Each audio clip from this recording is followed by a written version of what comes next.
салом дӯстон, трансфери футболбозон ҳамеша риск дорад ва ҳарчанд барои мухлисон ва худи дастаҳо ин масъала хело ҳассос мебошад, бояд тамоми паҳлӯҳои кор омӯхта шавад.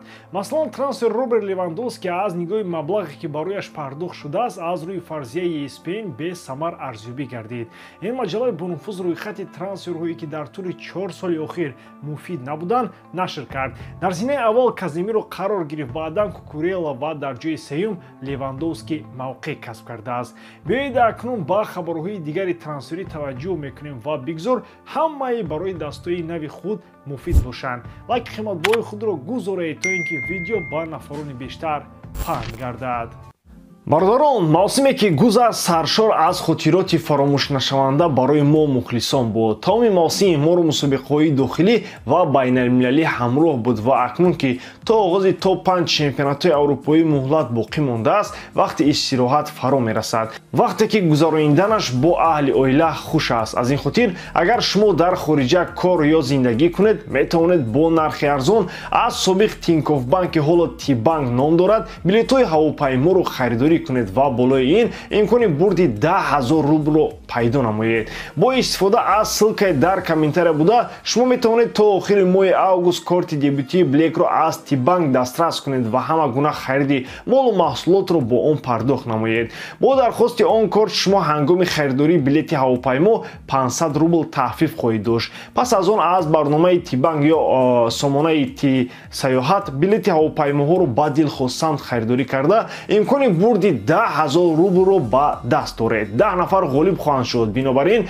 шумо низ имконияти зиёд доред. Дар умум, новобаста аз он ки шумо ғолиби ин маблағ мешавед ё ин ки не, доштани корти дебютии Блек аз Тибанк ҳамеша муфид аст. Аллакай ҳазорҳо шаҳрвандони Тоҷикистон, Узбекистон ва Қирғизистон аз он истифода мекунанд ва эътимод доранд. Бо истифода аз ин корт онҳо ҳамарӯза ба наздиконашон тариқи рақамҳои телефон бе комиссия маблағ равон мекунанд. Истифодаи барномаи Тибанк мушкил нест, зеро он бо забонҳои тоҷикӣ, узбекӣ ва қирғизиам кор мекунад. Хулас, тариқи ссилкаи дар комментария буда корти дебютии Блекро аз Тибанк дархост кунед. Билети ҳавопаймо бихаред ва имкони бурди 10 000 рублро ба даст доред. Байер на як бору ду бор ба Реал муроҷиат кардааст бо дархости ба иҷора гирифтани Арда Гюлер.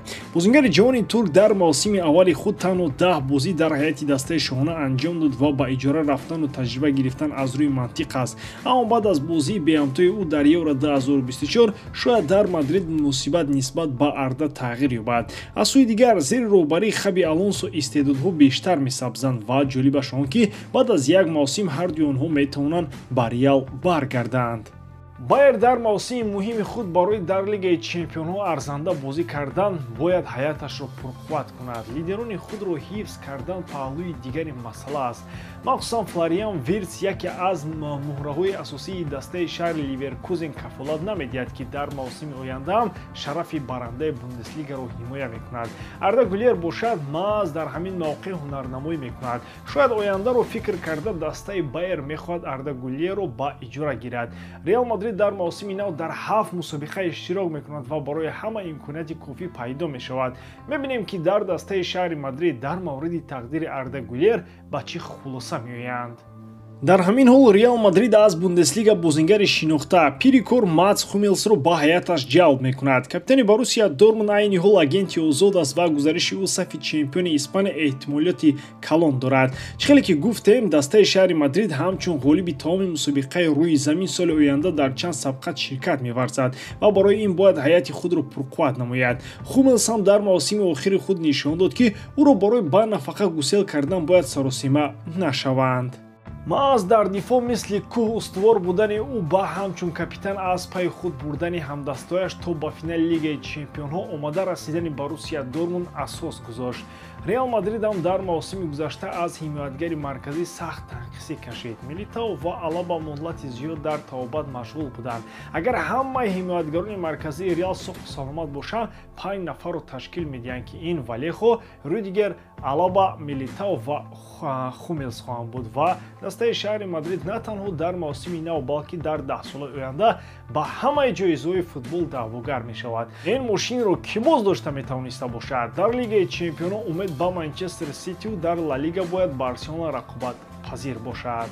аммо ба ҷои ин барса бозингарони худро аз даст медиҳад. Чанде пеш дар бораи эҳтимоли аз Каталония ба премер лига кӯч бастани Жоао Феликс гуфта будем. ҳоло Илкай Гюндаган азми рафтан кардааст. нимоятгари моҳири олмонӣ умуман футболи Аврупоро тарк карда нест. ба ӯ дастаҳои сарватманди арабӣ шартномаи рӯғанӣ пешниҳод карданд. ба навиштаи Мундо Депортиво Ал-Сад ба муҳлати 3 сол бо Илкай Гюндаган шартнома бастан мехоҳад.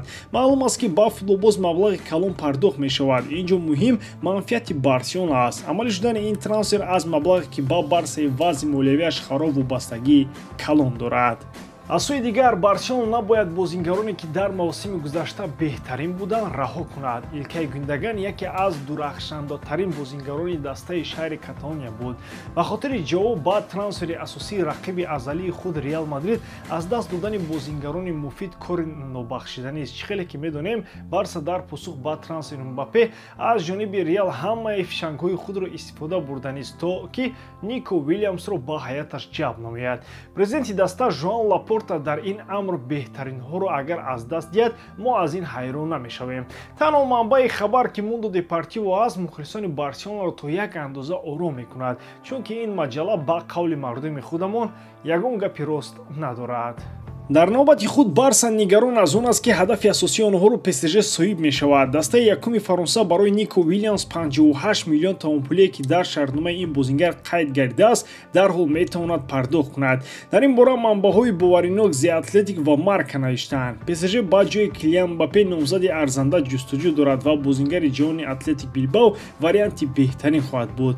бечора Барколия баъди рафтани Мбаппе нав ои сабук кашид ки дастаи кинагири ӯ танҳо ба хотири зар задани Барса мехоҳад Нико Уильямсро ба даст дорад. ПСЖ бе ин ҳам дар лигаи фермерии худ ғолиб меояд, аммо лигаи чемпионҳоро бо Мбаппеу Месси ва Неймар соҳиб шуда натавонистанд.